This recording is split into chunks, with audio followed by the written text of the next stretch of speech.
Welcome back to my channel. Last year I was invited to Rise Up Summit in Saudi Arabia. And not just to attend, but to speak on stage with the amazing and inspiring Maelle Gavet. These next few clips are from just before the panel, a little behind the scenes while I was getting ready. Take a look. Hi everyone, and welcome to the most interesting panel at Rise Up Conference. And we're going to talk about empathy in tech. Now guys, when I have your attention, I want to introduce myself and want to introduce my speaker. My name is Yazeed Al Saud. I have PhD in biochemistry and I worked 13 years trying to find the cure for Parkinson's disease.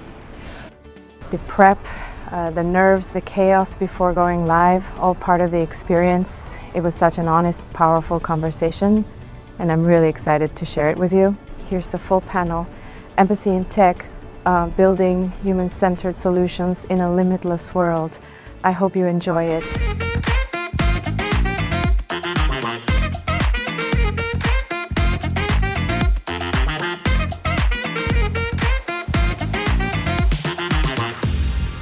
Welcome to the stage, Tina and Maelle. Thank you so much. Okay, so I promise you that it will be the most interesting session here. And we're going to talk about empathy in tech and human-centered solutions. My guest here today, CEO of Techstars, Maelle Gavet. She was flying all the way from the United States to us, across oceans and countries. Are you feeling jet lagged, by the way? A little bit. I landed yesterday at 6 a.m. in the morning, and my team has done an amazing job. So they put meeting after meeting after meeting after meeting, and it's 9:30 right now. It's wonderful. I'm having the time of my life. So, can you tell me if any one of you applied for Techstars accelerating programs? Please raise your hand. 1, 2, 3. Okay. Maybe some of you were rejected? No. Okay, that's good. These are the lucky ones. We have a less than 1% acceptance rate, so congratulations if you've been accepted in the program.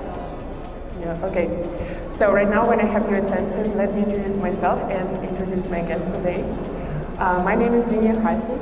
I have PhD in biochemistry and I worked 13 years to find a cure for Parkinson's disease. After that, I built a tech recruitment company, and my company became a Google Community Partner in 2019 because we had a huge database of data scientists. And right now, I'm doing venture. I help seed and Series A companies to raise capital.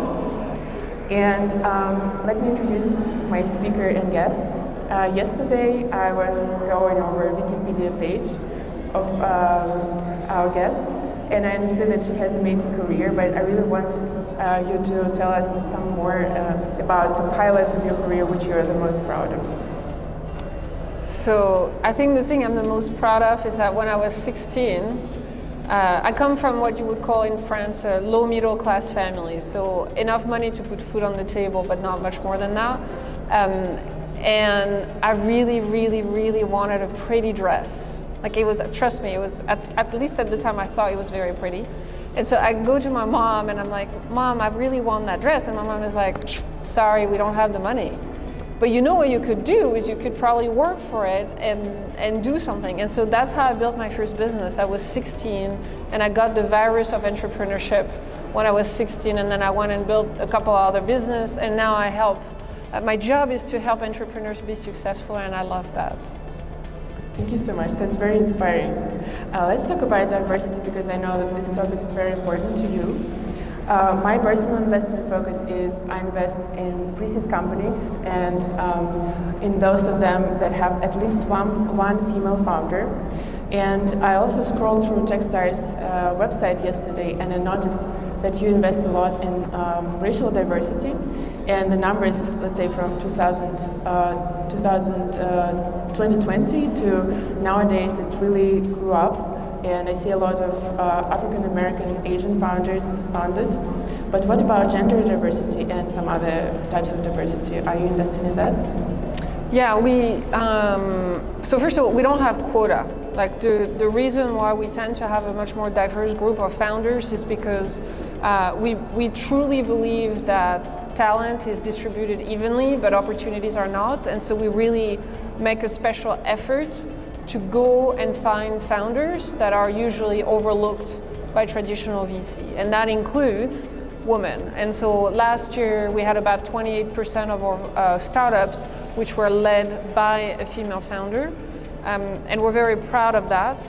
But the same way, we're very proud of having a lot of African American founders. We're very proud of having a lot of Arab founders. We're very active in the Middle East. We're active here in Riyadh. We're active in Abu Dhabi. We're active in Dubai. We're very proud of having 50-plus-year-old founders. Yeah, because you know what? This is an industry when you're past a certain age, you're considered to not be as exciting, and so we do have 50-plus-year-old founders, which is something I'm personally very proud of. So diversity, we mean diversity in the broad sense of the word diversity. Yeah, I think I've heard of the first accelerator in Israel that supported 45-plus founders. So that's probably the second time I hear it. That's impressive. So let's talk about numbers. I know that you already supported 4,000 founders all over the world. So the question is, how would you celebrate 5,000 mark? So we're at 4,200 startups so far. Techstars has been in existence for about 17 years. We should cross the threshold of 5,000 probably early next year. So first, I'm going to be very happy because it's 5,000 founders who have a better shot at being successful, and I think the world needs more entrepreneurs, not less. I think in general, the world feels better when there is more entrepreneurs, because entrepreneurs solve problems. They make the impossible possible. When everybody else thinks that something can't be solved, there is usually a delusional entrepreneur who raises their hand and say, I can do it, and that usually makes the world a better place. What I'm going to do when we're going to pass the 5,000 founder threshold, probably open some champagne, probably have a little bit of chocolate. I really love chocolate. And then start thinking about what we do to help another 5,000 founders, and then another 5,000 founders, and then another 5,000 founders. Yeah, so definitely you're not celebrating Saudi Arabia because champagne is not... Yeah, but you can eat chocolate here. So if I'm here, I will just be eating a lot of chocolate. Okay. So when I was preparing for this panel, I asked my 6,000 followers on LinkedIn and 5,000 on Instagram if they want to ask several questions to you. Mm-hmm. And one of the questions was about JP Morgan, and I definitely, I read a lot of articles that you already said it all about this case, but I want to know if you're looking forward to sign a similar partnership with other partners, and probably you can share what could be done differently in this case. Oh, we rarely comment about a partnership publicly. So we launched a fund with them about 2 years ago, which is focused on the US. The fund is about 2/3 deployed, and we're very happy. And JP Morgan has been a great partner of ours. So yeah, I mean, generally we're very happy about it. Okay. Another founder, she's actually in HR tech business, and she asked me about qualities of founders which you're looking into. She said that she found your article where you said that empathy is a key for the founder, and maybe some other qualities. Can you just name several qualities of the founder which you're looking for? So I usually look at 4 qualities for a founder. The first one is resilience. My question to you is, if you fall on your face 100 times, will you get up 101 times? Like this is such an important criteria, because as a founder, you are going to go through ups and downs, and you're going to fail. And I need to make sure that when that happens, you're going to get up again and keep working. Being a founder is a roller coaster. You need a very, very, very high resistance to pain. So that's the first one. The second thing is I ask a lot about your desire to learn, because as a founder, what you're doing is solving problems that others haven't solved, and you're most likely every day encountering something new. And so curiosity and desire to learn are very, very important. You can't be successful if you're not curious. The third thing that I look for in a founder is a passion for a problem, because you are going to spend 10 years of your life on that particular problem, so you better be passionate. If you think that you are going to be a founder only for a couple of years and then you're going to become the next Mark Zuckerberg, think again, because it's unlikely going to happen like that. It's probably going to be about 10 years of your life, and so you need to be passionate about the problem that you're solving, whatever the problem is, by the way. You don't have to be an expert, but you have to care a lot. And then the last thing is, I'm deeply convinced that no one ever succeeds alone. You do not have to be an extrovert to be a successful founder. We have at Techstars, among our 4,500 founders, probably 2/3 of them, I would say, are introverts. Like they tend to be much more comfortable in front of a computer than they are in front of a crowd. That's okay. You can be very comfortable as an introvert, but you need to be able to sell a vision, because you're not going to succeed alone. You need to be able to recruit people, and you need to be able to have them come and work with you. And so we look a lot at whether a founder can create some kind of followership and convince, again, not social media followership. It's okay if you have 0 followers on Twitter, but like this ability to talk to people and convince them to come and work with you on the problem that you're passionate about. And usually the way to do that is back to my third point, which is the ability to be so passionate about a problem that your passion is contagious. And so when I'm going to talk to you, I'm going to try to figure out, is your passion contagious? Like when I talk to you about whatever you're interested in, at the end of the conversation, do I want to spend 2 more hours with you focusing on that same problem? If the answer is yes, then I'll probably invest in you. Oh, great answer. And top 3 question is about the industry, and I will try to rephrase it. Can you talk about some certain industry and certain technology that really blew your mind recently, and you're super passionate about that? So we invest across the board. So whether you are in financial services or retail or real estate, doesn't matter. We're very interested. We want to hear from you. I think there are some amazing things happening right now in agriculture, agri-tech and food tech. Really interesting technology coming in, really interesting startup coming in. So I'm very excited about everything related to agri-tech and food tech. Look, I can't talk publicly about startup without talking about AI. So I'm going to talk about AI right now. You don't have to have AI in your business for us to invest in. You don't have to be an AI company. But I think if you come to us and look at an old-fashioned old-fashioned industry and figure out a way to use AI to look at it differently and create a unique business, then yes, then I'm interested, absolutely. I'm always looking for businesses that are going to disrupt what's happening right now, and AI is just a way to do that. So agri-tech will be up there. Anything that would disrupt any of the old-fashioned industry through AI would be very interesting. Lots of things happening in health tech, a lot of things happening in space. If you're a space company, come and see us. We work with NASA. That's usually a really good one. We just love founders who are very passionate about an industry that they want to reinvent. Thank you.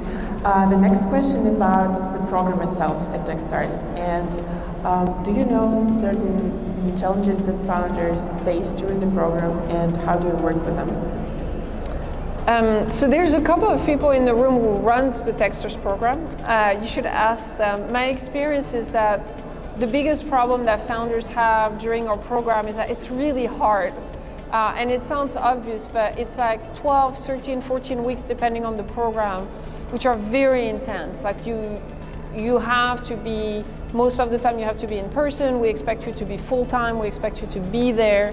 The program team at Techstars is going to be breathing down your neck on a constant basis.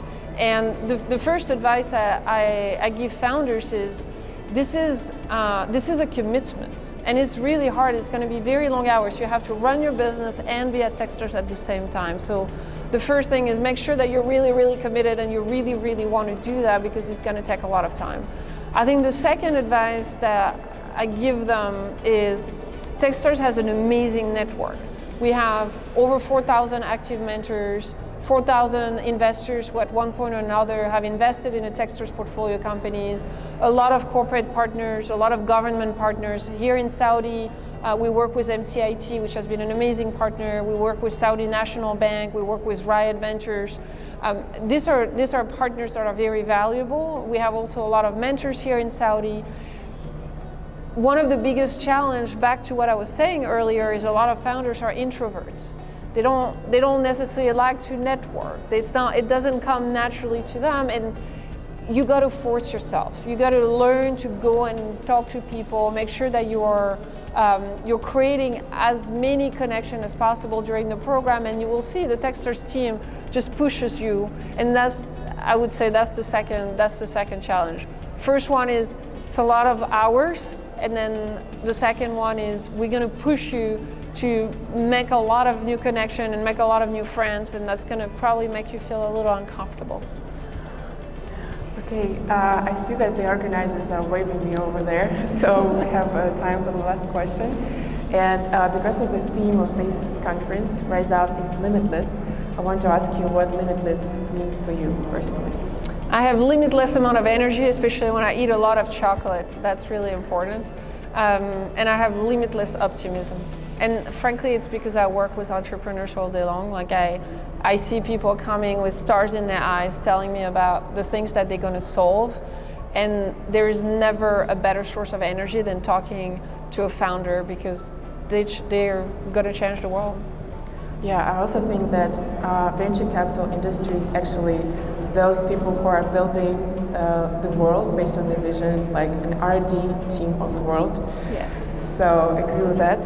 And thank you very much for your time. Thank you guys, that was very short. Thank you. I hope that you enjoyed it. And see you at the next Rise Up. And be an entrepreneur and change the world. Thank you so much. After the panel, I got to connect with so many amazing people, including a really special moment speaking with Princess Loulwa bint Yazeed. Throughout the day, there was this feeling of possibility, not just in the talks, but in the one-on-one conversations, the quiet in-betweens. One moment that really stayed with me was during the Techstars mixer. Maelle shared that in the US, only 2% of Techstars accelerator applicants are women.